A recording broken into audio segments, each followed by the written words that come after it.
नमस्ते प्यारे बच्चों। तो हम समझ रहे थे एडगेट अभ्यास पुस्तिका कक्षा 8वीं की सामाजिक विज्ञान को, जिसमें हमने 1 से 5 तक के सभी अध्याय कंप्लीट कर लिए हैं। आज हम इसका अगला अध्याय जो 6 दिया गया है उसको समझेंगे और अपनी एडगेट बुक में जो है भर लेंगे, क्योंकि वार्षिक परीक्षा इसी प्रश्नों में से ही पूछे जाते हैं जो वार्षिक परीक्षा में प्रश्न आते हैं। देखिए आगे, देखिए इसको हम देखते हैं। तो दिया गया है अध्याय 6, इसमें है देशी जनता को सभ्य बनाना, राष्ट्र को शिक्षित करना है। देश की जनता को जो है सभ्य बना देना, राष्ट्र को शिक्षित करना है। तो इसमें यहाँ दिए गए हैं प्रश्न कि एशियाटिक सोसाइटी ऑफ बंगाल का गठन किया गया था। जो एशियाटिक सोसाइटी है बंगाल की, इसका गठन विलियम जेम्स ने किया था। किसने किया था? विलियम जेम्स, ठीक है ना। तो जो विलियम जेम्स थे उन्होंने इसका गठन किया था।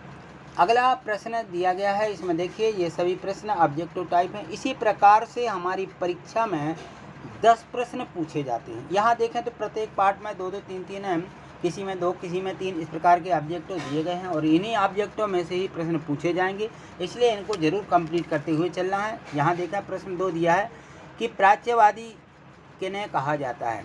प्राच्यवादी, तो जो प्राच्यवादी होती हैं वो एशिया की भाषा और संस्कृति का ज्ञान रखने वाले लोग होते हैं, उनको हम क्या बोलते हैं? प्राच्यवादी, ठीक है। इसको यहाँ पे लिख दीजिए।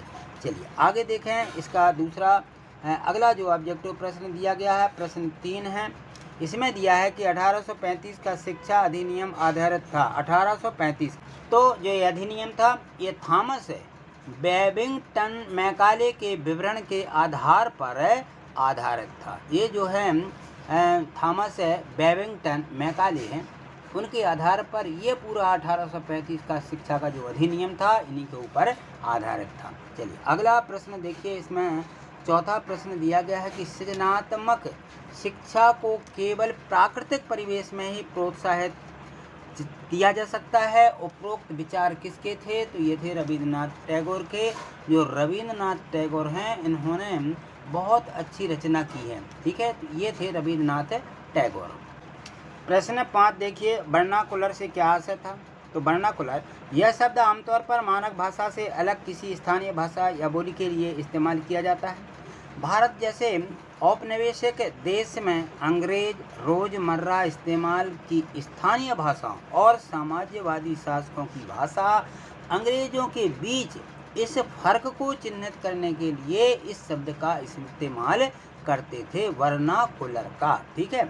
अगला प्रश्न देखिए, यहाँ पे दिया गया है कि अंग्रेजों का सांस्कृतिक मिशन क्या था। जो अंग्रेज थे उन्होंने अपना एक मिशन बनाया, वह मिशन किस प्रकार का था? तो यहाँ देखें अंग्रेजों का सांस्कृतिक मिशन था कि उन्हें देसी समाज को सभ्य बनाना है और उनके रीति रिवाजों और मूल्य मान्यताओं को बदलना है। ये उनका मेन उद्देश्य था या उनका ये मिशन था। चलिए प्रश्न 7 दिया गया है कि शिक्षा के संबंध में अरबिंदो घोष के क्या विचार थे। तो इनका विचार था शिक्षा के संबंध में अरबिंदो घोष कहते थे कि शिक्षा को मातृभाषा में होना चाहिए ताकि यह अधिक से अधिक लोगों तक पहुंच सके। ये बिल्कुल सही विचार था इनका, ठीक है ना। यहाँ देखिए प्रश्न 8 दिया गया है कि अंग्रेजी भाषा सिखाने की ज़रूरत पर मैकाले ने जोर क्यों दिया। तो जो अंग्रेजी भाषा है उसको सिखाने के लिए मैकाले बहुत जोर दिया, क्योंकि देखिए यहाँ पर अंग्रेजी भाषा सिखाने की ज़रूरत पर मैकाले ने इसलिए जोर दिया क्योंकि उनका मानना था कि अंग्रेजी के ज्ञान से भारतीयों को दुनिया की श्रेष्ठतम साहित्यिक कृतियों को पढ़ने का मौका मिलेगा और अंग्रेजी पढ़ना लोगों को सभ्य बनाने, उनकी रुचियों, मूल्यों और संस्कृति को बदलने का रास्ता हो सकता है। तो जो उनकी संस्कृति थी इसलिए वो चाहते थे कि ये भी बदले और जो है अंग्रेजी भाषा सभी सीख जाएं और सभ्य बने, है ना। तो ये था मैकाले पर मैकाले का जोर अंग्रेजी को सिखाने का।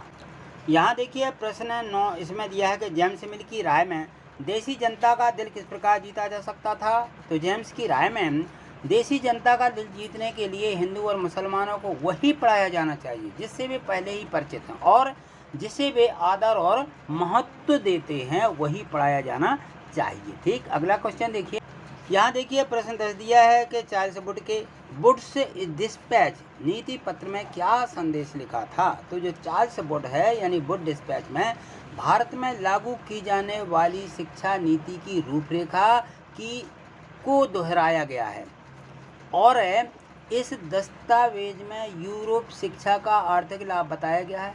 व्यापार और वाणिज्य में विस्तार होगा, देश के संसाधनों के विकास में मदद मिलेगी, भारतीयों की रुचियों और आकांक्षाओं में भी बदलाव आएगा, साथ ही यूरोपीय शिक्षा में भारतीयों का नैतिक उत्थान भी होगा। तो इस प्रकार से उनका जो संदेश पत्र था उसमें ये सारी चीज़ें लिखी गई थी।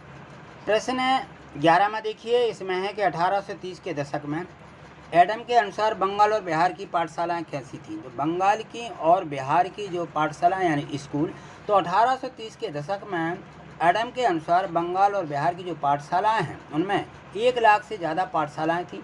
वहाँ छोटे छोटे केंद्र थे, 20 से ज़्यादा विद्यार्थी किसी भी स्कूल में नहीं होते थे। पाठशाला में पढ़ने वाले बच्चों की कुल संख्या 20 लाख से भी ज़्यादा थी। पाठशालाएं संपन्न लोगों या स्थानीय समुदायों द्वारा चलाई जा रही थी।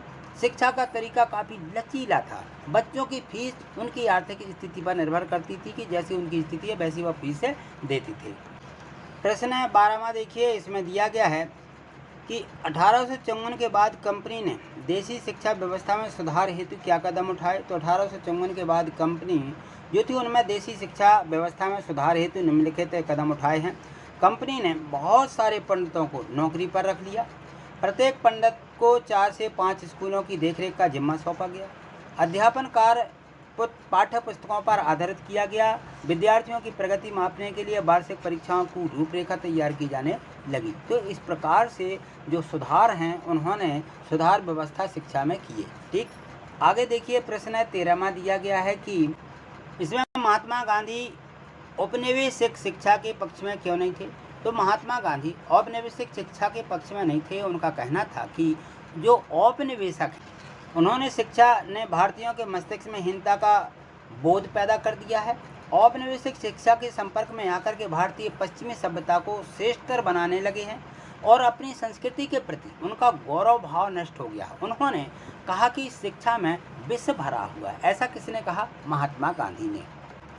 प्रश्न 14 देखिए, इसमें है कि शांति निकेतन की स्थापना किसने और क्यों की थी। तो जो शांति निकेतन की स्थापना है वो रविन्द्रनाथ टैगोर ने सन 1901 में की थी। उनका मानना था कि एक ऐसा स्कूल खोला जाए जहां बच्चे खुश रह सकें, जहां वे मुक्त और रचनाशील हो सकें, जहां वे अपने विचारों और आकांक्षाओं को समझ सकें।